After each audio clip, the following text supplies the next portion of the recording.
Ice cream की खेती। मयूरी एक बहुत ही प्यारी बच्ची थी, लेकिन वो हमेशा से खुद को हॉस्पिटल में ही देख रही थी।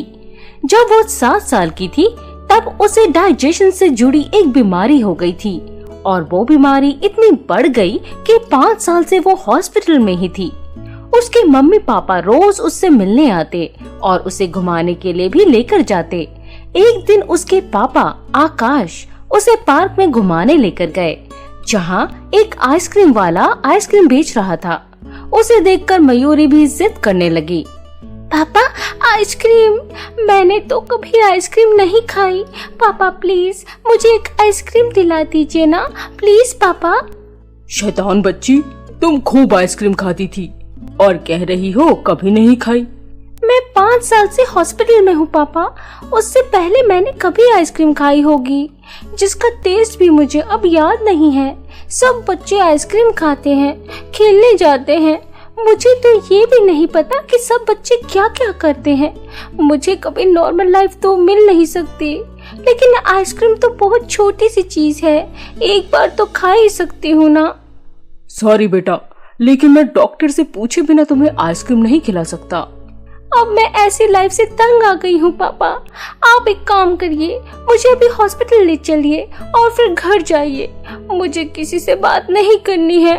मयूरी के पापा उदास हो जाते हैं और मयूरी की इच्छा के अनुसार उसे हॉस्पिटल में छोड़कर घर चले जाते हैं। मयूरी को बहुत बुरा लगता है, लेकिन उससे भी ज्यादा बुरा उसके पापा को लगता है कि वो अपनी बेटी को एक नॉर्मल लाइफ तो दूर एक आइसक्रीम तक नहीं दिला सकते। उसके पापा की आंखों में आंसू आ जाते हैं और वो चलते चलते कहीं दूर निकल जाते हैं। जब उनके पैरों में थकान महसूस होती है तब उन्हें रियलाइज होता है कि वो दूर निकल आए हैं। उन्हें एक पार्क दिखाई दिया। वो वहीं जाकर एक बेंच पर बैठ गए। वहाँ एक आइसक्रीम वाला अपनी ठेली समेट रहा था। मयूरी के पापा उसकी तरफ ही देख रहे थे।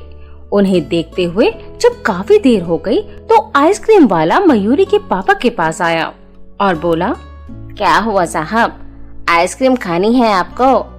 आप बड़ी देर से देख रहे हैं, आपके पास पैसे नहीं हैं?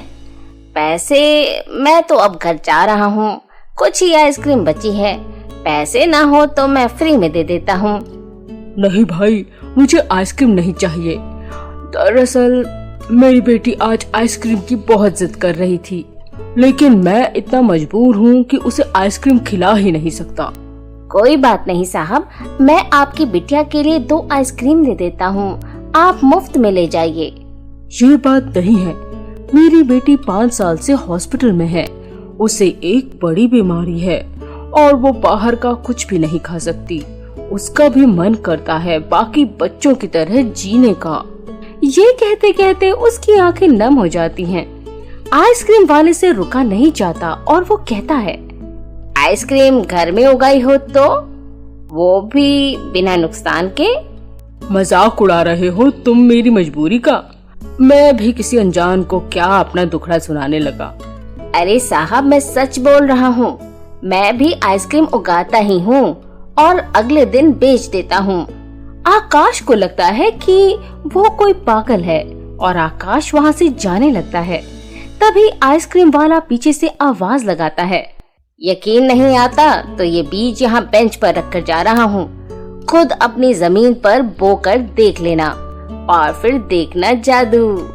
ये कहकर आइसक्रीम वाला चला जाता है। अब आकाश सोचता है कि क्यों ना एक चांस ले लिया जाए, क्या पता ये सच हो। वो वापस जाता है और बीज उठा लेता है। आकाश घर जाकर मयूरी की मम्मी से छिपकर अपने घर के आंगन में बीज लगा देता है। अगले दिन जब वो उठता है तो आंगन में कुछ नहीं होता। उसे समझ आ जाता है कि आइसक्रीम वाले ने सच में उसे बेवकूफ बना दिया। ऐसे ही 3 दिन बीत जाते हैं।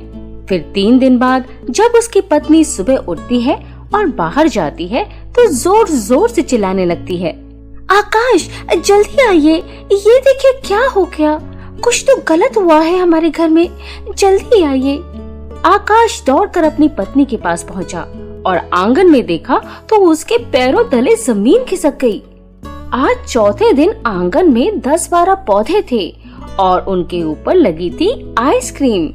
अलग अलग फ्लेवर्स की आइसक्रीम।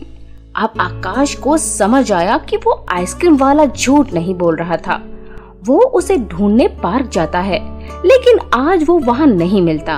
आकाश को अब यकीन था कि आइसक्रीम वाले ने ये भी सच ही कहा होगा कि इस आइसक्रीम से उसकी बेटी को कोई नुकसान नहीं होगा। वो अपनी बेटी को घुमाने के बहाने हॉस्पिटल से ले आता है और अपने घर लाकर अपनी पत्नी और बेटी को सब कुछ बताता है। उसके बाद उसकी बेटी उन पौधों से आइसक्रीम तोड़कर खा लेती है। आकाश कुछ दिन तक डॉक्टर से लगातार पूछता है, डॉक्टर, मेरी बेटी की तबीयत में कोई बदलाव आए? क्या उसका डाइजेशन और भी बिगड़ गया है? अरे नहीं आकाश, अब उसकी हालत बिगड़ नहीं रही है। आकाश को यकीन हो गया कि वो आइसक्रीम जादुई है। उससे किसी बीमार इंसान को कोई नुकसान नहीं होगा। अब मैं इस आइसक्रीम की खेती करूंगा और रोज अपनी बेटी को ये आइसक्रीम खिलाऊंगा। लेकिन वो आइसक्रीम तो खत्म हो जाएगी, फिर उसके बीज कहाँ से आएंगे? क्या आपको उसकी खेती करनी आती है? ये सुनकर आकाश हर पार्क में जाकर उस आइसक्रीम वाले को बहुत ढूंढता है और एक दिन वो एक पार्क के बाहर उसे ढूंढ ही लेता है। वो उससे मिलता है और उससे आइसक्रीम की खेती करने का तरीका पूछता है। आइसक्रीम वाला उसे तरीका बता देता है। उसके बाद आकाश आइसक्रीम की खेती शुरू कर देता है और रोज अपनी बेटी को आइसक्रीम खिलाता है और चुपके से बाकी बीमार बच्चों को भी आइसक्रीम खिलाता है। ऐसे ही एक साल बीत जाता है और एक दिन डॉक्टर उसे एक ऐसी खबर देते हैं जो उसने पिछले 6 साल में एक बार भी नहीं सुनी थी। मुझे यकीन नहीं हो रहा है आकाश, लेकिन अब मयूरी की हालत में अचानक से सुधार आने लगा है और जल्दी ही वो ठीक हो जाएगी। उसे डिस्चार्ज भी मिल जाएगा। ये सुनकर मयूरी के पापा और मम्मी की आंखें भर आती हैं। अब आकाश को आइसक्रीम वाले की बात याद आती है कि उसने कहा था कि ये आइसक्रीम जादुई है। दोस्तों, कई बार सिचुएशन हमारे कंट्रोल से बाहर हो जाती है। उस समय हम कुछ नहीं कर पाते और सब कुछ भगवान भरोसे छोड़ देते हैं और भगवान कभी हमारा भरोसा नहीं तोड़ते। किसी न किसी तरह से वो हमारी लाइफ को ट्रैक पर ले ही आते हैं।